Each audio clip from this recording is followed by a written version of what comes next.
Hi வணக்கம். எல்லோரும் எப்படி சுகமாக இருக்கிறீங்களா? நான் 2 நாளைக்கு பிறகு ஒரு வீடியோ போடுறேன். இது சிக்கன் பிரியாணி செய்கிறது எப்படின்னு தான். இதில் நான் சிக்கன் பிரியாணி செய்கிறதுக்கு இந்த சிக்கனை இப்படி கழுவி தோல்களை உரித்து போட்டு இப்படி கழுவி வெட்டி வச்சுருக்கிறேன். அடுத்ததாக தக்காளி பழம் ஒரு 2 சின்ன தக்காளி பழம், அதை 2 நல்ல வடிவாக குட்டி குட்டியாக வெட்டி வச்சுருக்கிறேன்.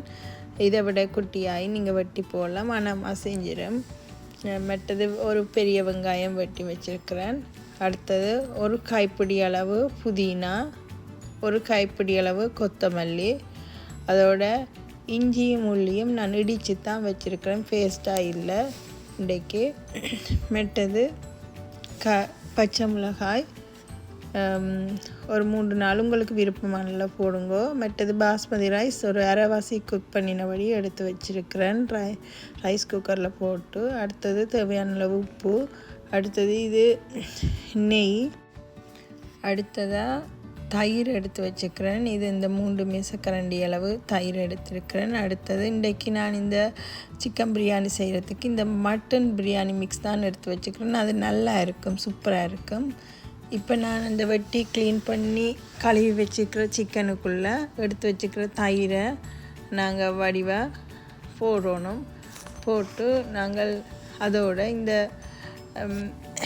மட்டன் பிரியாணி மிக்ஸையும் நான் அதுக்குள்ளே போட போகிறேன். இந்த பிரியாணி மிக்ஸ் நல்ல டேஸ்ட்டாக இருக்கும். சிக்கன் பிரியாணி மிக்ஸ் நான் ஃபஸ்ட் டைம் ஒருக்கா போட்டு செய்தேன்னா அது அவ்வளவு டேஸ்ட்டாக இருக்குல்ல. நான் இந்த மட்டன் பிரியாணி மிக்ஸ் போட்டு நாங்கள் நிறைய தரம் நான் செய்திருக்கேன், சூப்பராக இருக்கும். இப்போ நாங்கள் இந்த தயிர் மற்றது அந்த பிரியாணி மிக்ஸ் எல்லாம் போட்டு நல்ல வடிவாக கலந்து விடணும். இது நீங்கள் கையாலையும் கலக்கலாம், இல்லையண்டா நீங்கள் கொஞ்சம் கையில் அந்த பிரியாணி மிக்ஸ் கைக்கு கொஞ்சம் இதாக இருக்கும், அதனால் நீங்கள் கரண்டியால் வேணுமெண்டா வடிவாக அப்படி கலந்து விடணும். கலந்து விட்டால் இந்த வெட்டி வச்சுருக்கிற அந்த காலில் நாங்கள் வெட்டி வச்சுருக்கிறபடியாக அதுக்குள்ளெல்லாம் நல்ல வடிவாக ஊறி நல்ல வடிவாக டேஸ்ட்டாக இருக்கும். நல்ல சூப்பராக கொஞ்சம் நேரம் விட்டோம்ண்டா விட்டுட்டு அந்த பிரியாணி செய்யக்குள்ளே சூப்பராக இருக்கும். இப்போ இதுக்கு தேவையான பாத்திரம் எடுத்துட்டு அதுக்குள்ளே கொஞ்சம் எண்ணெயை விட்டுட்டு இதுக்குள்ளே வெட்டி வச்சுருக்கிற நீளமாக வெட்டி வச்சுக்கிறதாலே அந்த வெங்காயத்தை போட்டு நல்ல வடிவாக பொன்னிறமாக வர்ற வரையும் வதக்குவோம்.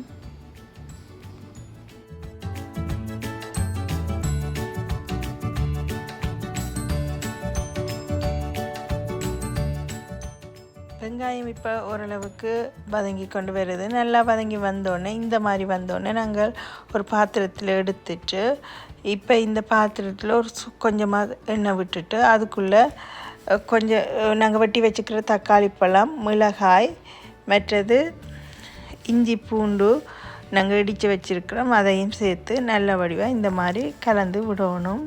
விட்டுட்டு நல்ல வடிவாக வதங்கி எல்லாம் நல்ல வடிவாக தக்காளி பழம் எல்லாம் நல்லா மேஷ் பண்ணுற மாதிரி நல்ல வடிவாக குக்காகி வரும் வரையும் நல்லா வதக்கி விட வேணும்.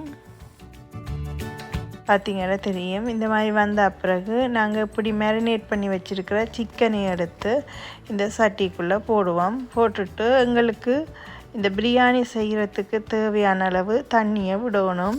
இதுக்குள்ளே நான் இந்த சிக்கன் மூழ்கிற அளவுக்கு தான் தண்ணி விட்டுருக்கிறேன். ஏனெண்டா காக்கு பண்ணி வச்சுருக்கிறேன் இந்த பாஸ்மதி ரைஸை. அதனால் இப்போ இதுக்குள்ளே கொத்தமல்லியும் புதினாவும் ஒரு அரைவாசி இதுக்குள்ளே போட்டுட்டு மிச்சத்தை வச்சுருக்கிறேன். இந்த மாதிரி இருக்கும். இப்போ நல்ல வடிவாக சிக்கனுக்கு அவியறதுக்காண்டி மூடியை போட்டு நாங்கள் மூடி விட வேணும். இப்போ சிக்கன் ஓரளவு வெந்து வந்தோடனே நாங்கள் இந்த காக்கு பண்ணி வச்சுருக்கிற அந்த அரிசியையும் போட்டுட்டு நாங்கள் மேலதிகமாக எடுத்து வச்சுருந்த அந்த புதினா கொத்தமல்லியையும் போட்டு நாங்கள் தாளித்து வச்சுருக்கிற அந்த வெங்காயத்தையும் போட்டுட்டு வடிவாக எல்லாத்தையும் கலந்து போட்டு இப்படி மூடியை போட்டு நாங்கள் மூடி சிம்மில் வைக்க வேணும். கொஞ்சம் நேரம் திறந்து பார்த்தோம்னா இப்படி நல்ல வடிவாக அவிஞ்ச இந்த சிக்கன்கள் எல்லாம் வந்திருக்கும். இந்த நேரத்தில் நல்லா அடுப்பை குறைக்க வேணும். குறைச்சிட்டு நாங்கள் கொஞ்ச நேரம் அவிய விடணும். இப்படி திறந்துட்டு இப்படி கலக்கி விட்டால் இந்த மாதிரி இருக்கும். இந்த நேரத்தில் அடுப்பை குறைச்சிட்டு பிறகு எடுத்து பார்த்தா இப்படி உதிரியாக சூப்பரான நல்ல டேஸ்டான எங்களுக்கு பிரியாணி ரெடி ஆகிடும். இங்கே பாருங்கள் இப்படி இருக்குண்டு சூப்பராக இருக்கும். நீங்களும் இப்படி ஒரு சூப்பரான டேஸ்டியான பிரியாணியை செய்து சாப்பிட்டு பாருங்கள். இந்த அழகிய காணொளி உங்களுக்கு பிடிச்சிருந்தால் லைக் பண்ணுங்கள், கமெண்ட் பண்ணுங்கள்.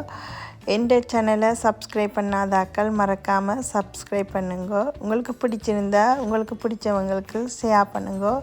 மீண்டும் ஒரு அழகிய காணொளியோடு உங்களுடன் நான் சந்திக்கிறேன். தேங்க்யூ, பாய்.